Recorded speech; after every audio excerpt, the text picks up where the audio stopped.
சினிமாவில் துணிச்சலாக நடிப்பவர்கள் அரசியலில் துணிச்சலாக செயல்பட மாட்டார்கள் என்ற சொல்லை உடைத்து காட்டியவர் கேப்டன் விஜயகாந்த். தமிழக அரசியலில் துணிச்சல் மிகுந்த அரசியல் கட்சி தலைவராக கேப்டன் விஜயகாந்த் அவர்கள் உருவெடுத்தார். கடந்த 2011ஆம் ஆண்டு சட்டப்பேரவைத் தேர்தலில் வெற்றி பெற்று எதிர்க்கட்சி தலைவராக கேப்டன் விஜயகாந்த் அவர்கள் தேர்வானார். அப்போது தமிழ்நாட்டின் முதலமைச்சராக ஜெயலலிதா அவர்கள் இருந்தார்.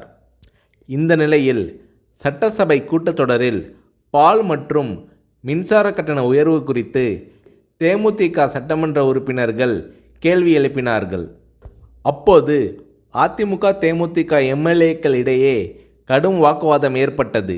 இந்த நேரத்தில் ஆவேசமாக எழுந்து பேசிய கேப்டன் விஜயகாந்த் அவர்கள், கூட்டணி கட்சி என்றால் ஆளுங்கட்சிக்கு ஆதரவாக இருக்க வேண்டும் என்பது இல்லை, மக்கள் பிரச்சனை தான் எங்களுக்கு முக்கியம், அதை பற்றி தான் பேசுவோம் என்று கர்ஜித்தார் கேப்டன் விஜயகாந்த். இந்த நேரத்தில் ஜெயலலிதா அவர்களும் கேப்டன் விஜயகாந்த் அவர்களும் மாறி மாறி கடும் விவாதத்தில் ஈடுபட்டனர். இது அன்றைய காலகட்டத்தில் பெரும் பரபரப்பாக பேசப்பட்டது.